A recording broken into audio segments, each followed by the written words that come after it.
Jesu Kristu inkosi, Jesu Kristu inkosi. Ngiyabingelela baba egameni lenkosi yethu uJesu Kristu. Baba, bengicela ukudlulisa ubufakazi. Bengiwumuntu odla ama-ARVs. So nje from the day one bengitshela ukuthi I'm positive. Angizange ngathuka. Ngaba nalokho emoyeni wami ukuthi uNkulunkulu uthe uma sisindiswa konke kwakudala kudlulile, sizidalwe ezintsha, so asikwazi isifo somunye umbuso ukuthi sizobusa komunye umbuso. Ngaba nalokho ukuthi uma ngabe uNkulunkulu engize kuye ngizwa kuthiwa uphilisa zonke izifo, nginalelo themba lokuthi nami uzongiphilisa. Ama-ARVs azange ngizikhethele ukuwadla, ngavele ngezwa nje ngisesibhedlela ukuthi sebenginikezile. Kodwa kuthe ngoJuni, ngiwaqale ngo-2018, kuthe ngoJuni walo nyaka ngawayeka. Ngaba nalokho nje kokuthi uma uNkulunkulu ekwazi ukubaphilisa abanye, nami uzongiphilisa uma ngabe ngiyakholwa ukuthi uyaphilisa. Ngayekile amaphilisi ngoJuni, ngayothesta manje ngoDisemba mhlaka 5. Ngathesta negative. Ngambonga uNkulunkulu, ngiyamphakamisa ukuthi ngempela uma umkholwa kuyenzeka, akukho okungenzeki kuye, ngoba yena uthi uNkulunkulu othethelela zonke izono zethu, aphilise zonke izifo zethu. Asikho isifo ekuthiwa uNkulunkulu siyamehlula. Kuphela ukungakholwa kwami okungenza ukuthi ngingasindi.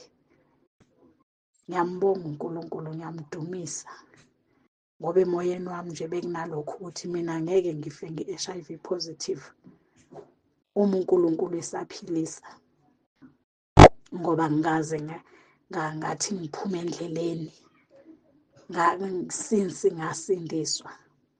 Angikaze ngaphuma endleleni ngathi nakhu ngiyaqoma since ngasindiswa. Ngakho ngamethemba, ngaba nalokho ukuthi uNkulunkulu izwi lakho uthi uyalilinda, kungadlula izulu nomhlaba, kodwa lona lime ngunaphakade. So izethembiso zakho zime ngunaphakade. Ngiyambonga uNkulunkulu, ngiyamphakamisa uJesu Kristu inkosi. Amen. uJesu Kristu inkosi. Baba, ngithanda kunibingelela ngegama likaJesu Kristu waseNazaretha. Ngithanda kufakazela amandla kaNkulunkulu ngesivumo lesithi uJesu Kristu inkosi. Bazalwane, ngalandelela intshumayelo kababa umpostoli ku-YouTube, kungakasekangeni lapha ekhaya Lwezi, ngayilandelela ku-YouTube, ngazwa nesivumo esithi uJesu Kristu inkosi. Kuba bazalwane mebefakaza, semina ngayithatha lesivumo ngafundisa iy'ngane zami lapha ekhaya.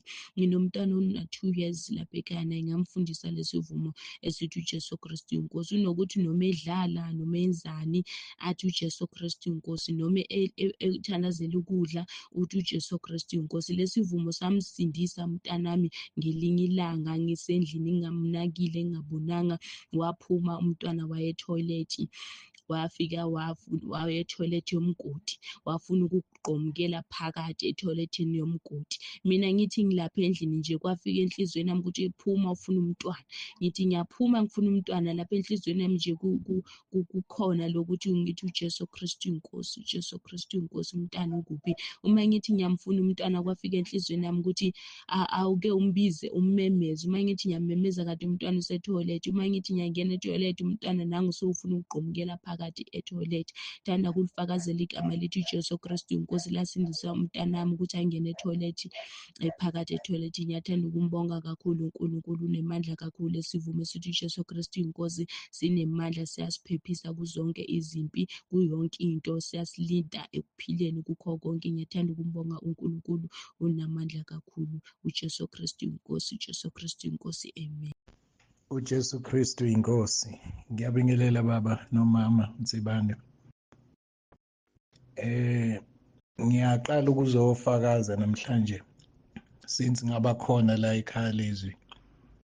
ngiwabonile amandla kaNkulunkulu. Into engenzakalele, ngilahlekelwe ukhiye wemoto yasemsebenzini. Akukho la ungafunwanga khona, akukho la ungafunwanga khona. Kodwa ngase ebusuku ngoSaturday ngase ngivula lo mthandazo wasithumelela wona ngoJanuwari. Ngathi Nkosi, wena uyawubona ukhiye Nkosi ukuthi ukuphi. Ngiyacela ukuthi utholakale, ngoba uma ungatholakali kodinge ngukhokhele and uko 6,000 lezikhiye zemoto ezintsha. Ngathandaza lo mthandazo ngalala. Ekuseni ngavuka ngaqonda ngqo la kunokhiye khona, nangazi ukuthi yini into eyenze ngiqonde lapho. Ngaqonda ngqo la ukhona ukhiye, ubusendlini yami, ngino one room la ngihlala khona ngoba ngiqhashile ngokomsebenzi. Ngawuqonda nje ngqo, ngawukhipha phansi kwe-crate la kubekwa khona ama-fruit, amazambane, yonke into. Ngaqonda nje ngqo phansi kwayo and bengubheke yonke indawo endlini ngingawutholi. Ngiphakamisa amandla kaNkulunkulu ukuthi igama likaJesu lingena yonke indawo. Mangithi yonke indawo ngisho ukuthi lingena yonke indawo, ungalimithi, kungafiki la ulinciphisa khona ukuthi la likwazi ukungena, la likwazi ukungena. Ngawuthola ukhiye, ngabonga iNkosi. Iloko nje ubufakazi bami obukhona namhlanje egameni likaJesu waseNazaretha. Igama lami ngumuzi ngakaMadlala, ngiseMoyi River. uJesu Kristu oyinkosi. Amen. uJesu Kristu uyinkosi Baba. Ngithanda ukudlulisa ubufakazi bamandla kaNkulunkulu awenze empilweni yami. ngoLwesine last week ngangiye enkonzweni yoLwesine, ngaphuma ekhaya ngingenalutho, ngadlula edrobheni, ngagibela ngaphekelela enkonzweni eMlazi.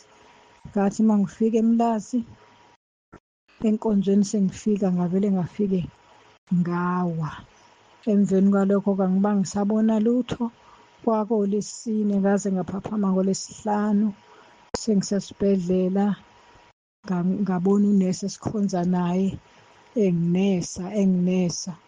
Ngambonga uNkulunkulu, ngambonga ngakho konke uNkulunkulu angenzele khona. Ngiyabonga ngoba amandla kaNkulunkulu angivusayo. Ngimbonga ngamahubo 103 athi, mbonga uJehova mphefumulo wami, konke okuphakathi kwami, makubonga igama lakhe elingcwele. Uyena yedwa uNkulunkulu esimelwe ukumdumisa, uyena yedwa uNkulunkulu esimele ukumbonga, ngoba yena welapha zonke izifo, yena uthethelela zonke izono. Ngiyambonga uNkulunkulu Baba, sengiphilile, sengi-right. Ngiyabonga kakhulu, ngibonga nemikhuleko yabazalwane. Ngiyabonga ngithi uJesu Kristu uyinkosi, uJesu Kristu uyinkosi, uJesu Kristu uyinkosi. Amen. Jesu Kristu uyinkosi Baba. Ngiyabingelela egameni lenkosi yethu Jesu Kristu, entabeni yendlu kaJehova kuyabonelelwa. Nasekhaya lethu egameni lenkosi yethu Jesu Kristu. Ngiyabonga kakhulu ukuthola leli thuba lokuthi ngingene. uNkulunkulu kunento engimangazile izolo eyenzekile. Ngibe ngenze i-arrangement nomuntu oklina igceke. Sayenza-ke wathi angakhona ukuza izolo. Ngesikhathi esho njalo ngaze ngithi mina ngizoya enkonzweni. Bese kubuya kimi ukuthi hhayi konje uyeye enze nje noma ngingekho ngisenkonzweni ngibuye nje enza. Hhayi athi uzofika-ke senzeke, izolo afone-ke before ngihamba athi sesendleleni. Ngicela ngikhiphe amathuluzi ngiwakhiphele ngaphandle. Nangempela-ke ngikwenze lokho.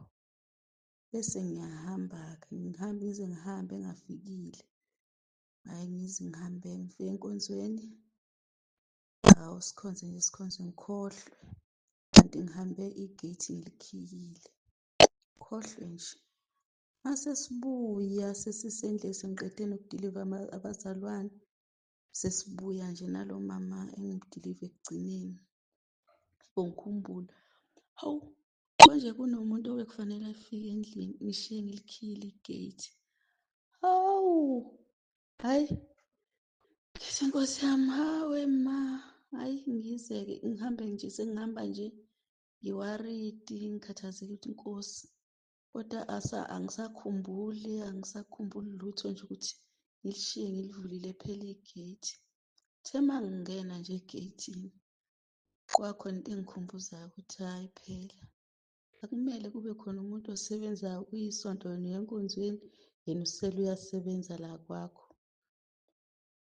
Hey bo, ngikhumbule ngesikhathi wena baba u-extender lapha entabeni, wayisho lento yokuthi akumele kube khona umuntu osebenzayo on Sunday, but ngoba wena wawusebenza under pressure, kuphuthuma, wathi ukhulekile uNkulunkulu uyazi.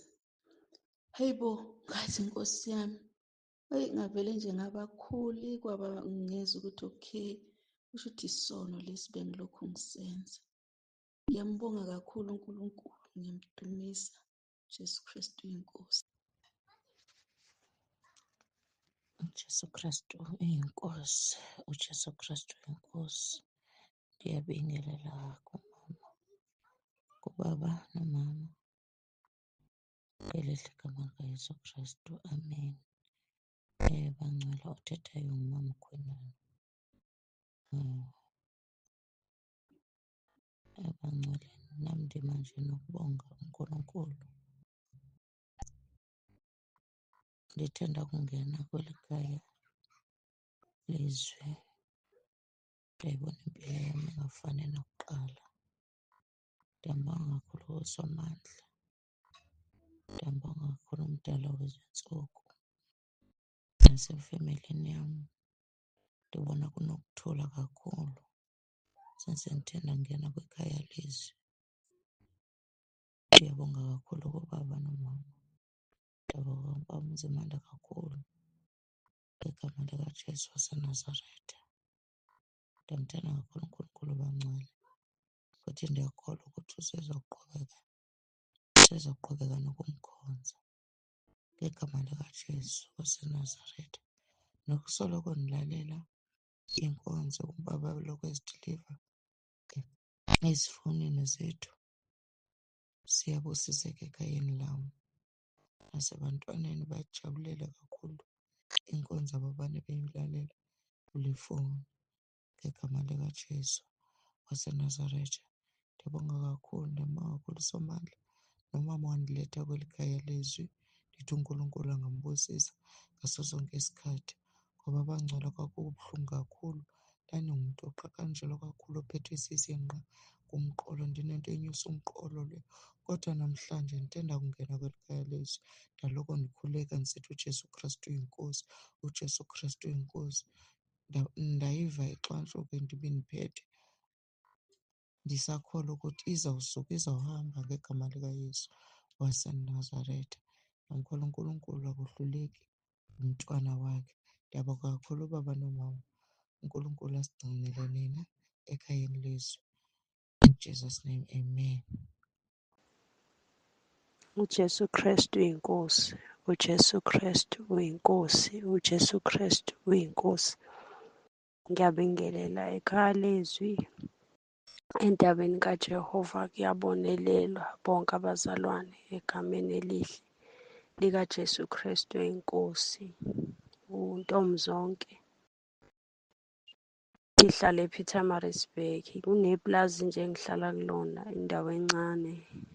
Kuleli pulazi kusho ukuthi ubufakazi bami bomilana ukuthi ke kufike-ke abantu laba abasebenza epulazini bashisa isikhotha la emagcekeni sihlala kuna. Kusho ukuthi-ke angikho mina ngisemsebenzini, bafike bona bathela uphoyizeni egcekeni, bashisa ilokhuzane, ucadolo nesikhotha nje. Kusho ukuthi ngibe nesilungulela bese ethi ubhuti, hhayi ngeke sisithatha ilokhu ucadolo lo, bese udla wona uzozwa sizophela. Ayi, mase ngiyahamba ngiyasekhaya-ke, ngiyawukha ucadolo ngokungazi bengingekho ngisemsebenzini. Ngukhe bese ngithi mina kuwona uJesu Kristu uyinkosi, ngiphinde kathathu. Kuthe nje emva kwaloko bese ngiyawuyakaza, bese ngiyawudla.